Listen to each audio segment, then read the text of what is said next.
Hi, welcome back to learners. Class 9 ബയോളജിയിലെ second ചാപ്റ്ററിൽ നിങ്ങൾ ഓണപരീക്ഷയ്ക്ക് പഠിക്കുന്ന സമയത്ത് ഈ പറയുന്ന 3 ഫ്ലോ ചാർട്ടുകൾ മിസ് ചെയ്യരുത്. വളരെ വളരെ വളരെ ഇമ്പോർട്ടന്റ് ആയിട്ടുള്ള ഫ്ലോ ചാർട്ടുകളാണ് നമ്മൾ ഈ വീഡിയോയിൽ ഡിസ്കസ് ചെയ്യാൻ പോകുന്നത്. ഓക്കെ, സോ നിങ്ങൾക്ക് ഇവിടെ കാണാം കാർഡിയാക് സൈക്കിളിന്റെ ഫ്ലോ ചാർട്ട് കൊടുത്തിട്ടുണ്ട്. അതിനകത്ത് നടക്കുന്ന 3 പ്രവർത്തനങ്ങൾ നിങ്ങൾക്ക് അറിയാം അല്ലെ. എന്താണ് സംഭവിക്കുന്നത്? യെസ്, ഇവിടെ നമ്മൾ ശ്രദ്ധിച്ചു കഴിഞ്ഞാൽ മനസ്സിലാവും. ആദ്യമേ ആട്രിയകൾ കോൺട്രാക്ട് ചെയ്യും അല്ലെ. ഹൃദയത്തിന്റെ നിങ്ങൾക്കറിയാം 4 അറകളാണ്. അതിൽ 4 അറ വരയ്ക്കുന്ന സമയത്ത് അല്ലെ, 4 ചേമ്പേഴ്സ് വരയ്ക്കുന്ന സമയത്ത് ആട്രിയകൾ ഉണ്ട്, അതുപോലെ വെൻട്രിക്കിൾ ഉണ്ട്. ഓക്കെ, ഫസ്റ്റ് സ്റ്റെപ്പ് എന്താന്ന് ചോദിച്ചു കഴിഞ്ഞാൽ ആട്രിയാൽ സിസ്റ്റോൾ ആണ്. അതായത് ആട്രിയകൾ എന്ത് ചെയ്യും? ചുരുങ്ങും. അതാണ് ആദ്യം നടക്കുന്ന പ്രവർത്തനം. അപ്പോൾ ആട്രിയ സിസ്റ്റോള് ആദ്യമേ നിങ്ങൾ പഠിച്ചു വെക്കുക. രണ്ടാമത് നടക്കുന്ന സ്റ്റെപ്പ് ഏതാന്ന് ചോദിച്ചു കഴിഞ്ഞാൽ വെൻട്രിക്കുലാർ സിസ്റ്റോൾ ആണ്. അതായത് താഴെയുള്ള വെൻട്രിക്കിളുകൾ എന്ത് ചെയ്യും? കോൺട്രാക്ട് ചെയ്യും, വെൻട്രിക്കിളുകൾ ചുരുങ്ങും. ഓക്കെ, ഇനി അവസാനം എന്താണ് സംഭവിക്കുക? ഇങ്ങനെ ചുരുങ്ങിയ ആട്രിയയും വെൻട്രിക്കിളും തിരികെ റിലാക്സ്ഡ് പൊസിഷനിലേക്ക് വരും. അതിനെയാണ് നമ്മൾ എന്ത് പറയുക? ജോയിന്റ് ഡയാസ്റ്റോൾ എന്ന് പറയുക. അപ്പൊ അത് നിങ്ങൾ കൃത്യമായിട്ട് പഠിച്ചു വെക്കുക. ആട്രിയാൽ സിസ്റ്റോള്, അതുപോലെ തന്നെ ഏതാണ് വെൻട്രിക്കുലർ സിസ്റ്റോള്, അതുപോലെ തന്നെ ജോയിന്റ് ഡയാസ്റ്റോള്. ഇത് മൂന്നും ചേർന്നതാണ് എന്തെന്ന് പറയുന്നത്? കാർഡിയാക് സൈക്കിൾ എന്ന് പറയുന്നത്. ഓക്കെ, ഈ ഫ്ലോ ചാർട്ട് പഠിച്ചു വെച്ചേക്കാം കേട്ടോ. ഒരു പക്ഷെ ഇവിടെ ABC എന്നൊക്കെ പറഞ്ഞിട്ട് വിട്ട് കഴിഞ്ഞിട്ട് നിങ്ങൾക്ക് ചോദിക്കാൻ സാധ്യതയുണ്ട്. Okay, yes. അപ്പൊ നമുക്ക് അടുത്ത ഫ്ലോ ചാർട്ടിലേക്ക് പോവാം. അടുത്ത flow chart, this is very very very very important question. ഇതാണ് നിങ്ങൾക്ക് ഏറ്റവും കൂടുതൽ ചോദിക്കാനായിട്ട് പോകുന്ന ഒരു ഫ്ലോ ചാർട്ട് എന്ന് പറയുന്നത്. Okay, yes. ഇവിടെ നിങ്ങൾക്ക് കാണാം ഹാർട്ട് ഉണ്ട്.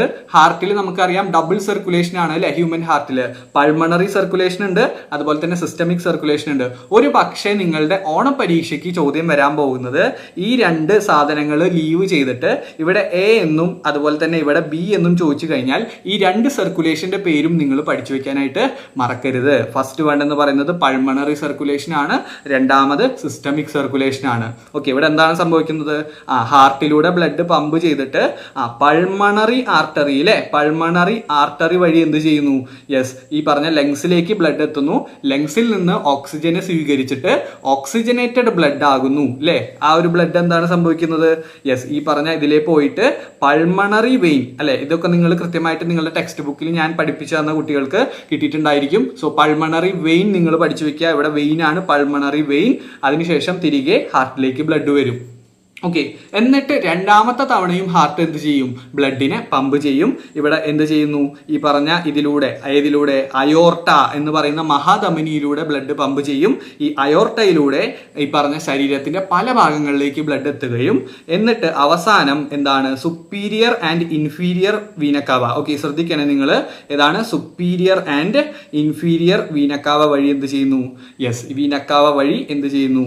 ഈ പറഞ്ഞ ബ്ലഡ് തിരികെ ഹാർട്ടിലേക്ക് എത്തുന്നു. ഓക്കെ, ഇപ്പൊ സുപ്പീരിയർ ആൻഡ് ഇൻഫീരിയർ രണ്ടും ഉണ്ട്. 2 വീനക്കാവാസ് വഴിയാണ് എന്ത് ചെയ്യുന്നത്? ബ്ലഡ് ഹാർട്ടിലേക്ക് തിരികെ എത്തുന്നത്. ഓക്കെ, അപ്പൊ അതൊരു സൈക്ലിക് പ്രോസസ്, അല്ലെങ്കിൽ ഇത് കണ്ടിന്യൂസ്ലി ഇങ്ങനെ നടന്നുകൊണ്ടിരിക്കുകയാണ്. അപ്പൊ 2 ടൈപ്പ് സർക്കുലേഷൻ ഉണ്ട്. ഏതൊക്കെ? യെസ്, ഏതാണ്? യെസ്, പൾമണറി സർക്കുലേഷൻ, അതുപോലെ തന്നെ സിസ്റ്റമിക് സർക്കുലേഷൻ. അപ്പൊ ഈ 2 സിസ്റ്റംസും നിങ്ങൾ പഠിക്കാൻ മറക്കരുത്. സർക്കുലേഷൻസ് വളരെ ഇമ്പോർട്ടന്റ് ആണ്, pulmonary and systemic. Okay, yes. അപ്പൊ ഈ ഫ്ലോ ചാർട്ട് എല്ലാവരും പഠിച്ചു വെച്ചേക്കണം. യെസ്, ഇനി നിങ്ങൾക്ക് ചോദിക്കാൻ സാധ്യത, കഴിഞ്ഞ വർഷത്തെ ഓണപരീക്ഷയ്ക്ക് ചോദിച്ചത് ഈ ഒരു ഹൃദയത്തിന്റെ ചിത്രം നൽകിയിട്ട് മാർക്ക് ചെയ്യാനായിരുന്നു. അതുപോലെ തന്നെ ഇത്തവണയും നമുക്ക് എന്ത് ചെയ്യാം? ക്വസ്റ്റ്യൻ എക്സ്പെക്ട് ചെയ്യാം. ശ്രദ്ധിക്കൂ, ഇവിടെ ഈ പറഞ്ഞ ABCD എന്ന് പറയുന്ന 4 ഭാഗങ്ങളാണ് എന്ത് ചെയ്തത്? ഇവിടെ ലീവ് ചെയ്ത് തന്നിരിക്കുന്നത് അല്ലെ. അപ്പൊ നിങ്ങൾക്കറിയാം ഇവിടെ താഴെ ഇൻഫീരിയർ വീനക്കാവ ഉണ്ട് അല്ലെ. അപ്പൊ മുകളിൽ എന്താണ് വരിക? യെസ്, ഉറപ്പായിട്ടും വരുന്ന ഭാഗം ഏതാണ്?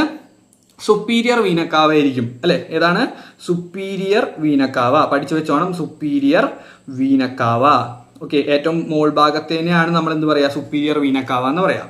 പിന്നെ നിങ്ങൾക്കറിയാം ഏറ്റവും മേലെ ഏതാണ്? അയോർട്ട എന്ന് പറഞ്ഞിട്ടൊരു ഭാഗമുണ്ട്. ഓക്കെ, അയോർട്ട എന്ന് പറഞ്ഞു കഴിഞ്ഞാൽ എന്താണ്? ഏറ്റവും വലിയ അല്ലെങ്കിൽ മഹാധമനി എന്ന് നമ്മൾ മലയാളത്തിൽ പറയും. സോ ഏറ്റവും വലിയ ലാർജ് വെസലാണ്, ബ്ലഡ് വെസലാണ് ഇതെന്ന് പറയുന്നത് അയോർട്ട എന്ന് പറയുന്നത്. ഓക്കെ, അതുപോലെ നിങ്ങൾക്ക് ഇവിടെ കാണാം ഏതാണ്? പൾമണറി വെയിൻ ആണ് ഇവിടെ കൊടുത്തിരിക്കുന്നത് അല്ലെ. അപ്പൊ അതിന്റെ മുകളിലുള്ളത് ഏതാണ്? പൾമണറി ആർട്ടറി ആണ്. പഠിച്ചു വെച്ചോണം, ഏതാണ്? Pulmonary artery. Okay, pulmonary artery എന്നുള്ളത് ആലോചിച്ച് വെക്കുക. മറക്കരുത് നിങ്ങൾ ഈ ഭാഗങ്ങൾ. ഓക്കെ, കാരണം പരീക്ഷയ്ക്ക് ചോദിക്കാൻ 100% സാധ്യതയുള്ള ഒരു ഡയഗ്രാണ് ഹൃദയത്തിൻ്റെത്. അത് നിങ്ങൾ കൃത്യമായിട്ട് പഠിച്ചു വെക്കുക. ഓക്കെ, പിന്നെ അതുപോലെ തന്നെ ഒരുപക്ഷെ ഇത് തന്നെ ചോദിക്കണമെന്നില്ല കേട്ടോ. ശ്രദ്ധിക്കുക നിങ്ങൾ. ഒരുപക്ഷെ എന്ത് ചെയ്യാം? ഈ പറഞ്ഞ സെമി ലൂണാർ വാൽവും അതുപോലെ തന്നെ ബൈക്കസ്പിഡ് വാൽവും പിന്നെ D എന്ന് പറയുന്നത് നമ്മൾ മാർക്ക് ചെയ്തില്ലായിരുന്നു അല്ലെ. D എന്ന് പറയുന്നത് എന്താണ്? ട്രൈക്കസ്പിഡ് വാൽവാണ് കേട്ടോ. പഠിച്ചു വെച്ചോണം.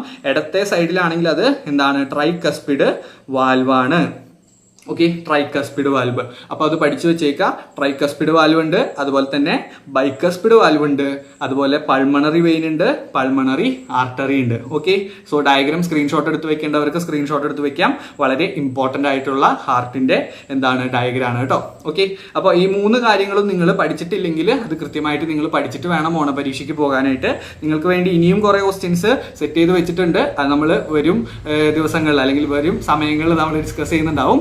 സോ നിങ്ങൾ ചാനൽ സബ്സ്ക്രൈബ് ചെയ്തിട്ടില്ലെങ്കിൽ കറക്റ്റായിട്ട് സബ്സ്ക്രൈബ് ചെയ്യാനും, അതുപോലെ തന്നെ നിങ്ങൾ ഈ വീഡിയോ ഇഷ്ടപ്പെട്ട് കഴിഞ്ഞാൽ അല്ലെങ്കിൽ മനസ്സിലായിട്ടുണ്ടെങ്കിൽ മാത്രം നിങ്ങൾ ഈ വീഡിയോ ലൈക്ക് ചെയ്യാനും മറക്കരുത്. ഓക്കെ, സോ നമുക്ക് അടുത്ത ക്വസ്റ്റ്യൻ ആയിട്ട് അടുത്ത വീഡിയോയിൽ കാണാം. ബൈ.